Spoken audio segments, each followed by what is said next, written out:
여러분, 우리는 위기의 순간이 다가오면 무엇을 의지해야 합니까?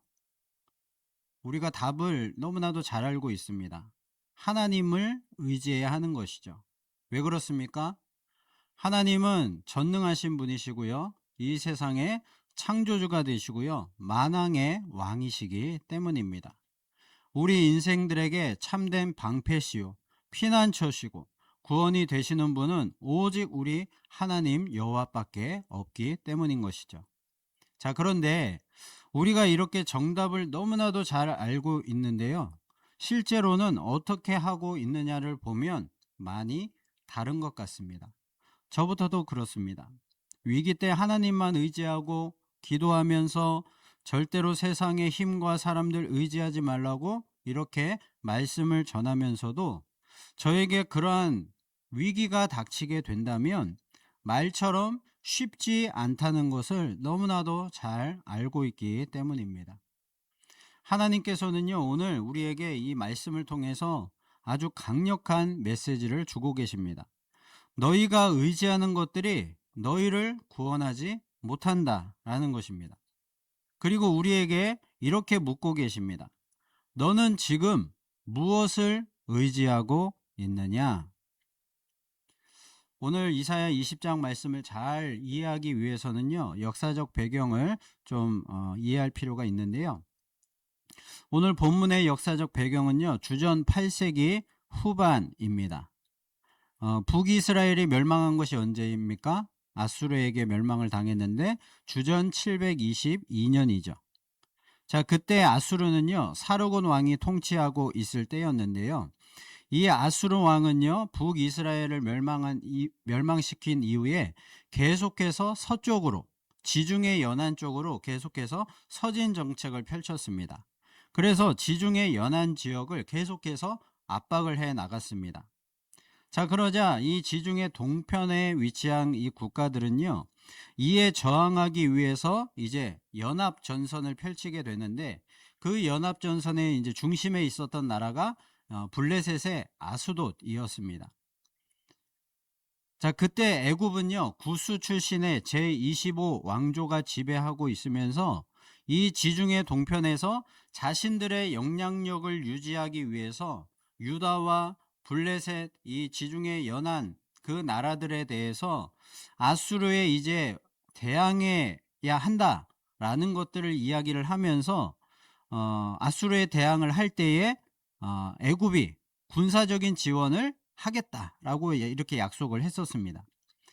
자, 그래서요, 이 블레셋의 아수도시요, 반아수르 동맹을 주도하면서 애굽에게 원조를 요청하게 됩니다. 자, 이 사실을 이제 주전 711년경에 아수르가 알게 되었고요. 그래서 블레셋의 주요 도시였던 이 아수돗을 쳐들어왔고 이제 점령하게 되었습니다. 자, 이때 이사야는요, 오늘 본문 말씀에 나오는 것처럼 하나님의 명령에 순종을 하여서 3년 동안 벗은 몸과 발로 다니면서 애국과 구스가 당한 그런 처참한 수치를 미리 이 상징 행동을 통해서 보여주었던 것이죠. 자, 이렇게 아수르가 이제 남유다까지 위협을 하면서 이렇게 내려오고 있는 이 상황 가운데 이런 국제적인 위기 상황에서 남유다가 생각한 것이 무엇이겠습니까? 이 애굽이 원조를 약속을 했으니까요. 애굽을 생각한 것입니다. 그래서 아수르와 맞먹는 군사력을 가진 애굽의 도움을 받으면 이 아수르를 우리가 이길 수 있지 않을까라고 생각을 했던 것이죠.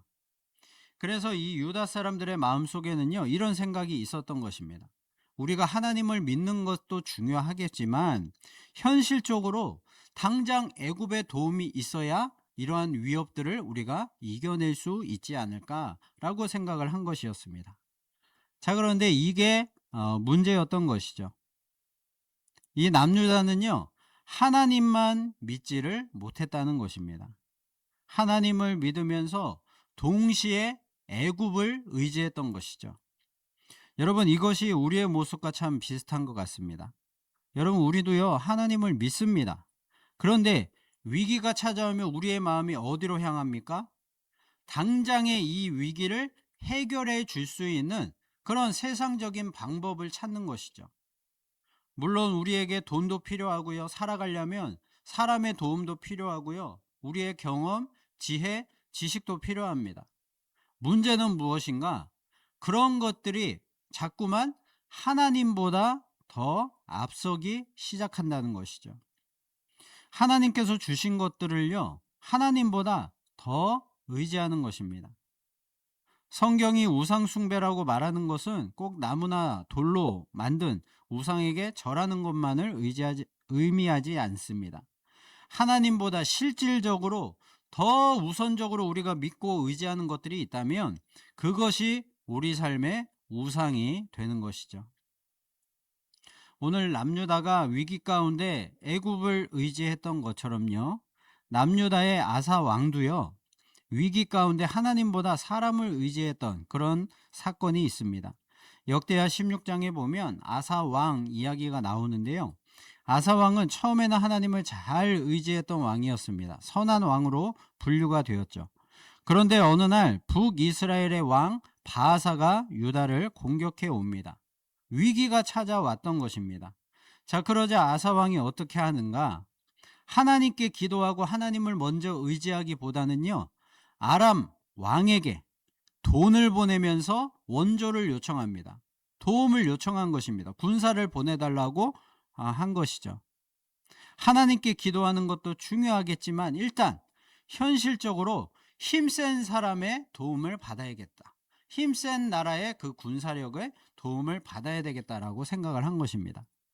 자, 그런데 하나님께서 선지자를 보내서 아주 중요한 말씀을 하십니다. 역대하 16장 7절 말씀입니다. 우리 함께 읽어보도록 하겠습니다. 시작. 그때 선견자 하나니가 유다 왕 아사에게 나와서 그에게 이르되 왕이 아람 왕을 의지하고 왕의 하나님 여호와를 의지하지 아니하였으므로 아람 왕의 군대가 왕의 손에서 벗어났나이다. 아멘. 자, 아사 왕이요, 그 위기의 순간에요, 만약에 이처럼 강대국 아람을 의지하지 않고 만약에 하나님을 의지했다면 어떻게 되겠습니까? 하나님께서 그 위기도 벗어나게 해주시고 또한 아람도 이 아사 왕의 손에 맡겨 주셨을 것입니다. 그런데 그렇지를 못했다는 것이죠. 여러분, 아사 왕의 문제는요, 하나님을 몰랐던 것이 아닙니다. 안 믿은 것이 아니었습니다. 하나님을 믿었지만 동시에 그 결정적인 순간에 하나님보다 사람을 더 의지했던 것이죠. 여러분, 우리도 이럴 수가 있다는 것입니다. 여러분, 솔직하게 위기가 찾아올 때 제일 먼저 내가 어떤 사람을 의지하는가, 어떤 것들을 의지하는가 한번 생각을 해보십시오. 직장에서 만약에 심각한 어떤 문제들이 발생한다면 어떻게 하시겠습니까? 그리고 우리 가정에 경제적으로 심각한 어려움이 찾아오게 된다면 그때는 과연 어떻게 하시겠습니까? 우리 자녀들이 억울하게 누명을 쓴 그런 일들이 생긴다면 우리는 가장 먼저 무엇을 하고 있을까요?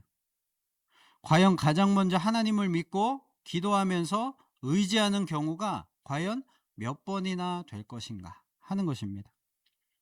여러분, 우리가 무엇을 의지하고 있는지는요, 평소에는 잘 드러나지 않습니다.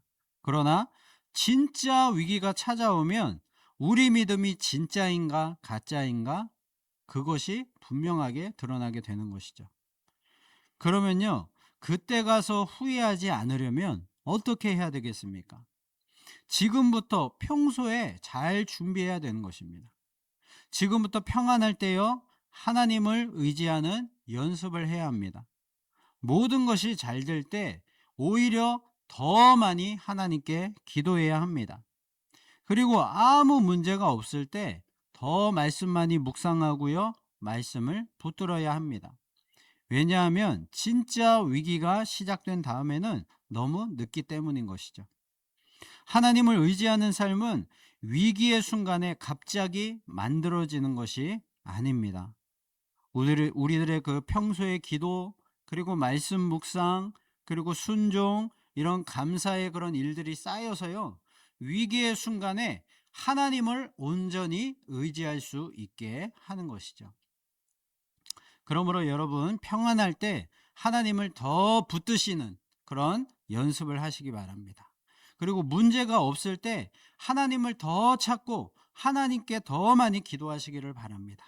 그러면요, 우리 인생에 진짜 위기가 찾아올지라도요, 그때 하나님 도대체 어디에 계십니까? 왜 우리를 안 도와주십니까? 그게 아니라, 하나님, 제가 주님만을 믿음으로 붙잡겠습니다, 더 많이 하나님을 의지하겠습니다 라고 고백을 할 수 있게 될 것입니다. 자, 오늘 본문 말씀을 보면요, 하나님은 이사야에게 아주 이상한 일을 시키시죠. 벗은 몸과 벗은 발로 다니라, 그렇게 말씀을 하십니다. 그러니까 아무것도 입지 않고 신발도 신지 않고 그냥 그 유다 도시를 돌아다니라는 것입니다. 그것도 3개월도 아니고요, 3개월도 아니고 무려 3년 동안을 그렇게 하라고 명령을 하십니다. 여러분, 하나님께서 왜 이렇게까지 하시는 것입니까? 이 이사야 선지자에게 왜 그런 정말로 어렵고 힘든 그런 수치스러운 행동을 시키시는 것인가? 그 이유가 4절에 나옵니다. 이와 같이 애굽의 포로와 구스에 사로잡힌 자가 아수르 왕에게 끌려갈 때에 젊은 자나 늙은 자나 다 벗은 몸과 벗은 발로 볼기까지 드러내어 애굽의 수치를 보이리니. 그러니까요, 너희가 애굽을 지금 의지하고 있지만 그 애굽이 어떻게 된다는 것입니까? 결국에는 아수르에게 망해서 벗은 몸과 벗은 발로 그렇게 처참한 멸망의 상태가 될 것이다 라고 말씀을 하시는 것입니다. 그러니까 이사야의 이 행동들을 통해서 무려 3년 동안이나 그 애굽의 그런 멸망의 상태를 지금 보여주고 계시는 것입니다. 얼마나 이 남유다 백성들이요, 깨닫지를 못하면 3년 동안이나 이사야 선지자가 이런 행동을 했겠습니까? 그러니까요, 그때 가서 후회하지 말고 지금 회개하고 하나님께로 빨리 돌아오라는 것이죠. 하나님께서는요, 때로는 우리의 삶에서 우리가 의지하던 것을 흔드십니다. 그런데 우리는요, 그것을 하나님의 저주라고 생각할 때가 있습니다. 그런데 하나님께서는요, 우리를 버리시려고 하는 것이 아니라 우리가 잘못 의지하고 있는 것들을 내려놓게 하시기 위해서 그렇게 하시는 것이죠. 남유다를 히스기야 왕이 다스리고 있을 때요, 아수르가 엄청난 군대를 데리고 이 남유다를 공격해 왔습니다. 상황이 얼마나 심각했느냐 하면, 이 아수르 왕의 신하가 와서요, 온갖 모욕적인 말로 이 유다 백성들을 욕하고 조롱하고, 또 하나님도 욕하고 조롱하고 이 남유다의 히스기야 왕을 조롱할 때에 이들이 아무 말도 하지를 못했습니다. 아무런 대꾸도 하지를 못했습니다. 힘이 없으니까요, 이 군대를 맞설 힘이 없으니까 아무런 말도 할 수가 없었던 것입니다. 자, 그리고 아수르 왕이요, 히스기야에게 편지를 보내서 하나님이 너희를 절대로 구원하지 못할 것이다 라는 그런 요점으로 이 편지를 보내왔습니다. 자, 그래서요, 이 편지를 가지고 이 남유다의 히스기야 왕이 정말로 절망을 하고 그렇게 좀 힘들어합니다. 당시 아수르 군대는요, 18만 5천 명이라는 엄청난 그 규모의 군대였습니다. 그래서 이 아수르 군대가 쳐들어오게 된다면 한 번의 그 전쟁으로 이 남유다까지도 북이스라엘처럼 멸망을 당할 수가 있는 그런 절체절명의 위기였던 것이죠. 너무나도 무섭고 두려운 상황이었던 것입니다. 자, 그런데 히스기야가 그 상황 가운데 어떻게 합니까? 당시에 어떤 다른 애국과 같은 그런 강대국을 의지했던 것이 아니고요, 그래서 그런 어떤 세상의 힘을 의지해서 그 위기를 모면하려고 했던 것이 아니라 그 편지를 가지고 자기 옷을 찢고 하나님 앞에 나아갑니다. 하나님의 성전에 올라가서 그 편지를 하나님 앞에 펴놓고 기도를 합니다. 역대하 18장 19절 말씀입니다. 함께 읽어보겠습니다. 시작. 우리 하나님 여호와여, 원하건대 이제 우리를 그의 손에서 구원하옵소서. 그리하시면 천하 만국이 주 여호와가 홀로 하나님이신 줄 알리이다 하니라. 제가 다시 한번 읽어드릴게요. 역대하 18장 19절. 우리 하나님 여호와여, 원하건대 이제 우리를 그의 손에서 구원하옵소서. 그리하시면 천하 만국이 주 여호와가 홀로 하나님이신 줄 알리이다 하니라. 자, 이 말씀에서 이 뒷부분이 중요합니다. 히스기야는요, 이 기도하는 목적, 근본 목적이 무엇이었습니까? 자신의 구원, 나라의 구원보다도 근본적으로 하나님께서 이 일들을 통해서, 이 구원과 승리를 통해서 하나님이 영광 받으시는 것, 그것이 진짜 목적이었다는 것이죠. 히스기야의 이 기도는요, 보통의 어떤 다른 사람들의 기도와는 다르다라는 것을 우리가 분명히 알 수가 있습니다. 히스기야는요, 지금 하나님의 영광을 가장 우선적으로 기도하고 있는 것입니다. 이런 기도는요, 갑자기 할 수 있는 기도가 아닙니다. 평소에 하나님께 대한 그 믿음이 쌓여서 위기의 순간에 이런 기도가 나올 수가 있는 것이죠. 여러분, 우리가 정말로 하나님을 믿고 의지하고 있다면요, 어떤 문제들이 생겼을 때, 진짜 위기가 닥쳤을 때, 그때부터 당장 우리가 어떻게 해야 되는가, 그것을 걱정하는 것이 아니고요, 자연스럽게 하나님께 기도하고 또 하나님의 영광을 구하는 그런 진짜 기도, 진짜 바른 기도가 나올 수가 있다는 것이죠. 사람을 찾아가기 전에 하나님을 찾게 되는 것이고요, 어떤 방법들을 찾기 전에 하나님의 뜻을 구할 수 있게 되는 것이고요, 내가 붙잡을 것을 찾기 전에 먼저 하나님을 붙잡게 되는 것입니다. 자, 여기서 이사야의 순종에 대해서 우리가 좀 생각을 해봐야 되는데요, 이사야가 무려 3년 동안이나 그렇게 하나님의 명령대로요, 벗은 몸과 벗은 발로 다녔습니다. 자, 이랬다는 것은요, 정말로 이사야 선지자에게는요, 굉장히 큰 희생인 것입니다. 사람들의 그런 숱한 시선들을 감당해야만 했었습니다. 그리고요, 이사야는요, 귀족 출신입니다. 귀족 출신으로 이 선지자 역할을 감당하고 있었습니다. 그런데 사람들이 갑자기 그냥 이렇게 막 헐벗은 몸으로 그렇게 막 미친 사람처럼 그렇게 거지처럼 다니니까 얼마나 손가락질하고 조롱을 했겠습니까? 아니, 저 선지자가 갑자기 왜 저러지? 미친 것이 아닌가? 하나님께서 정말 저런 것을 명령하셨는가? 이렇게 막 조롱하고 의심을 했을 것입니다. 그런데 이사야는요, 하나님의 그 명령대로 그냥 아무 말 없이 군말 없이 순종을 했다는 것이죠. 왜 그렇습니까? 하나님의 말씀을 전하는 그 일이 자기의 체면보다도 더 중요한 일임을 알았기 때문입니다. 여러분, 하나님께 우리가 순종하려면요, 때로는 우리의 체면과 자존심을 내려놓아야 하는 것입니다. 내 생각과 계획을 내려놓을 수 있어야 하는 것입니다. 내가 옳다는 것을 다 내려놓아야 하고요, 내 모든 인생을, 그동안의 모든 인생에 쌓아온 것들을 부정해야 될 때도 있습니다. 그런데 우리는요, 자꾸 하나님께 이렇게 말합니다. 하나님, 제가 이해가 되면, 하나님의 그 명령이 이해가 되면 그때 순종하겠습니다.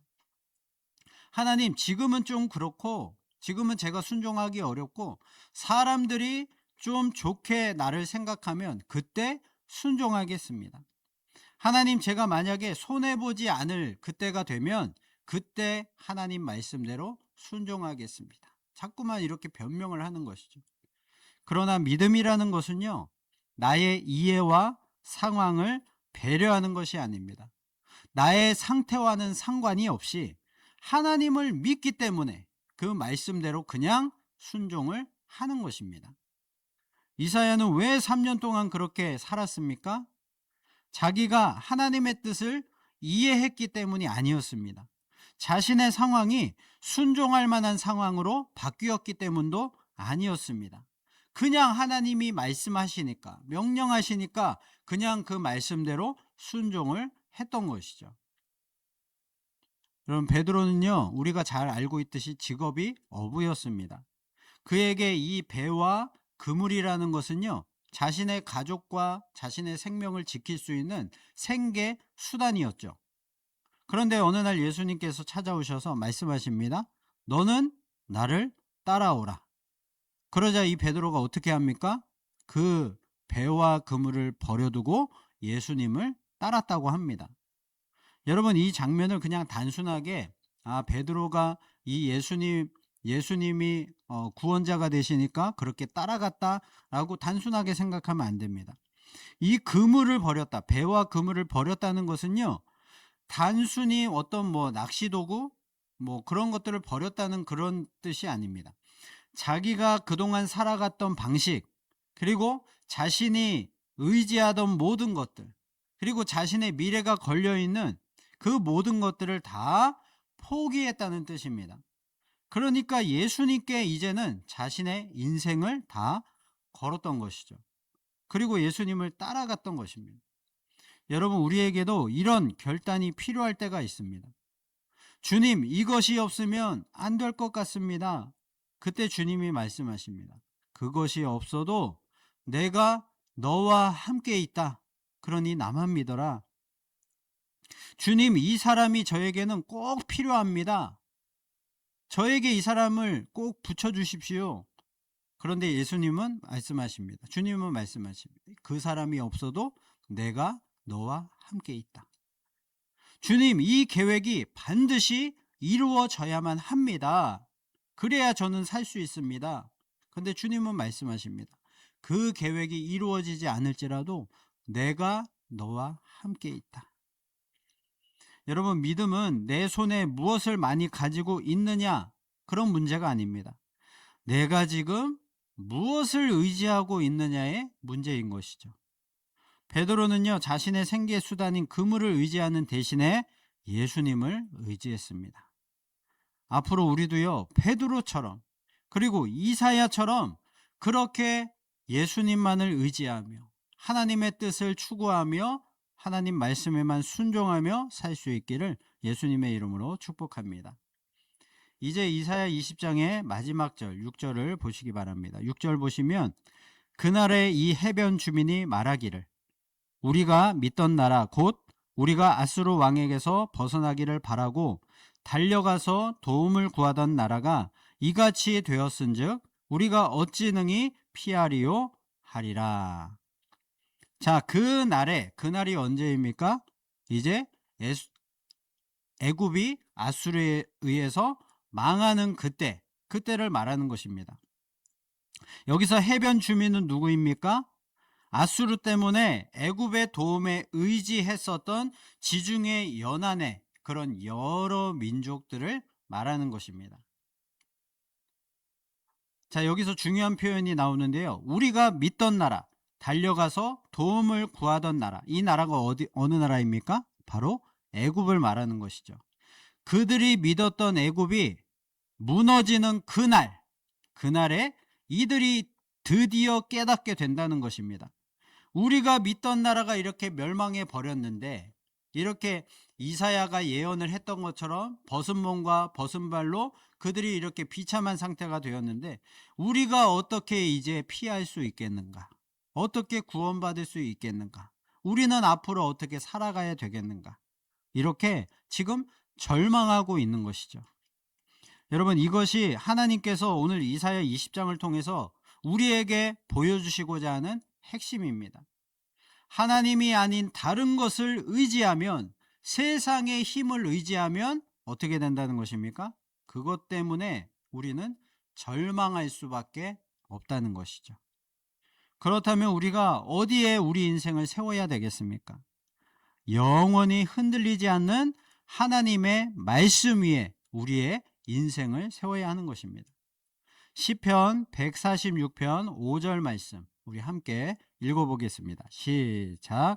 야곱의 하나님을 자기의 도움으로 삼으며 여호와 자기 하나님에게 자기의 소망을 두는 자는 복이 있도다. 아멘. 자, 그리고 시편 20편 7절에 이렇게 고백합니다. 함께 읽어보겠습니다. 시작.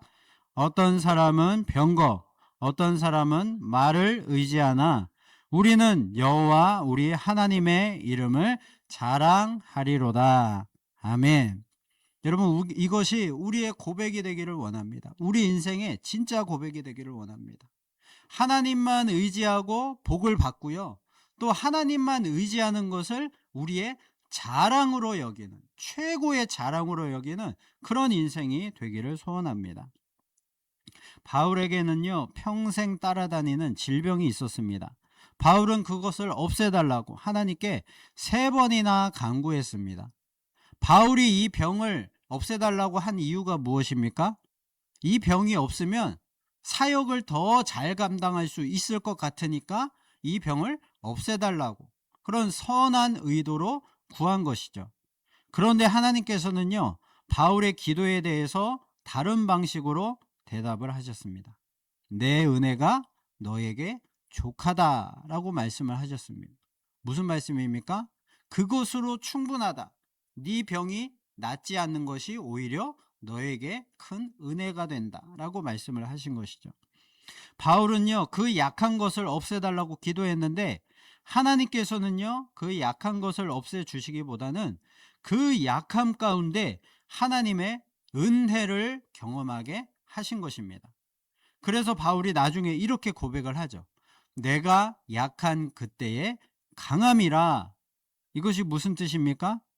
내가 강해졌기 때문에 하나님을 의지하는 것이 아니라 내가 약하기 때문에 오히려 하나님을 더 의지하게 되었다. 그래서 그것이 나에게 더 큰 은혜가 되었다라고 고백을 하는 것입니다. 여러분, 우리의 약함이 반드시 나쁜 것만은 아닙니다. 때로는 우리의 약함이요, 하나님을 더 깊이 만나고 경험하게 되는 은혜의 통로가 되는 것입니다. 내 능력이 부족해서 하나님을 더 찾을 수 있게 되고요. 내 방법이 없어서 더 많이 하나님께 기도하게 되고요. 내 힘으로 안 되기 때문에 하나님의 힘을 더욱 의지하게 되는 것이죠. 그래서 하나님께서는요, 때때로 우리에게 의지할 것들을, 세상에 의지할 것들을 자꾸만 거두어 가십니다. 우리를 망하게 하려고 그러시는 것이 아닙니다. 하나님 한 분만으로도 충분하다라는 것을 보여주시기 위해서 그렇게 하시는 것이죠. 사랑하는 여러분, 오늘 우리 자신에게 한번 질문해 보십시오. 나는 지금 무엇이 없으면 불안해 하는가? 이 질문에 대해서 솔직하게 답을 해보면 내가 지금 무엇을 가장 의지하고 있는지를 알 수가 있습니다. 내 건강이 없어지면 나는 불안해 하는가? 내 가족이 잘못되면 나는 불안해 하는가? 내 돈이 없어지면 나는 불안해 하는가? 내가 믿는 사람들이 없으면 나는 불안해하고 있는가? 또 한 가지 질문을 여러분 자신에게 해보십시오. 그렇게 없으면 불안한 것들이 다 사라진다고 할지라도 나에게 하나님만 있으면 그것으로 충분한가? 라는 것입니다. 여러분, 성경에 그런 사람이 있었습니다. 바로 욥입니다. 욥은요, 하루아침에 자신의 재산 다 잃어버렸고요. 자녀들 10명 다 죽었고요. 그리고 심지어 자신의 온몸에 종기가 나서 너무나도 고통스러운, 하루를 견디기 힘든 그런 상황에 놓였습니다. 그리고 자신의 아내도 자기 보고 그냥 하나님을 저주하고 죽으라고 욕을 하고 있었고요. 그리고 이 욥을 위로하기 위해서 달려온 세 친구도요, 나중에는 결국 이 욥의 그런 욥을 정죄하면서 네가 죄가 있으니까 그런 고난을 받은 것이 아니냐, 그렇게 이런 어떤 사람들과의 관계도 다 무너지게 되었습니다. 그러니까 욥이 가지고 있었던 모든 것을 다 잃어버리게 된 것이죠. 자, 그런데도 욥은요, 하나님을 원망하지 않았습니다. 욥에게는요, 하나님만 있으면 그것으로 충분했기 때문에 하나님을 원망하지 않았던 것입니다. 하나님은요, 오늘 말씀에서 이사야 선지자에게 벗은 몸과 벗은 발로 3년을 살도록 명령하셨습니다. 왜 그렇습니까? 유다 백성에게 그 애굽을 의지할 때, 세상의 힘을 의지할 때 어떤 결과가 나오는지를 보여주기 위해서였습니다. 너희가 의지하는 애굽이 너희를 구원하지 못한다. 오늘 우리에게도 하나님은 같은 말씀을 하고 계십니다. 네가 의지하는 것이 정말 너를 지킬 수 있느냐? 네가 믿고 있는 것이 정말 너를 구원할 수 있느냐? 너는 지금 무엇을 의지하고 있느냐? 우리는요, 너무 쉽게 하나님보다 다른 것을 의지하고 있습니다. 그러나 오늘 말씀을 통해서 다시 하나님께로 돌아갈 수 있기를 원합니다. 하나님께서는요, 저와 여러분을 절대로 버리시지 않습니다. 우리가 의지했던 모든 것들이 다 무너질 수 있습니다. 그러나 우리 하나님은요, 절대로 무너지지 않습니다. 사람들은 변할 수 있습니다. 그러나 하나님은 절대로 변하지 않으십니다. 우리의 돈과 인맥, 모든 권력들, 그런 것들은요, 순식간에 없어질 수 있습니다. 그러나 하나님의 은혜는요, 절대로 없어지지 않습니다. 우리의 건강 약해질 수 있습니다. 그러나 하나님의 손은 절대로 약해지지 않습니다. 세상은 흔들릴 수 있습니다. 그러나 하나님의 나라는 영원토록 흔들리지 않습니다. 그러므로 사랑하는 성도 여러분, 오늘 우리의 고백이 이런 고백이 되기를 바랍니다. 주님, 제가 의지하던 것을 이제는 다 내려놓겠습니다. 그리고 다시 주님만을 의지하겠습니다. 사람과 환경이 아니라 하나님을 의지하고 내 능력과 계획이 아니라 오직 하나님의 뜻만을 의지하겠습니다. 자, 그리고 앞으로 우리의 삶 가운데 어떤 위기 상황 속에서도요, 이렇게 고백할 수 있기를 바랍니다. 나는 여호와만을 의지하고 여호와만을 의뢰하리라. 잠언 말씀에 이런 말씀이 있죠. 너는 마음을 다하여 여호와를 신뢰하고 내 명철을 의지하지 말라. 너는 범사의 그를 인정하라. 그리하면 내 길을 지도하시리라. 아멘. 여러분, 우리가 하나님만 의지할 때요, 하나님께서는요, 우리의 모든 삶을 다 책임져 주시는 것입니다. 이렇게 말씀으로 약속하신 하나님께서 우리의 인생을 붙드시고 우리가 이해하지 못하는 순간에도 우리의 모든 인생길을 인도하시며 마침내 가장 선한 길로, 가장 완전한 길로 인도해 주실 줄로 믿습니다. 이 믿음으로 우리 주님만 끝까지 의지하심으로, 의뢰하심으로 승리하는 저와 여러분 되시기를 예수님의 이름으로 축원합니다.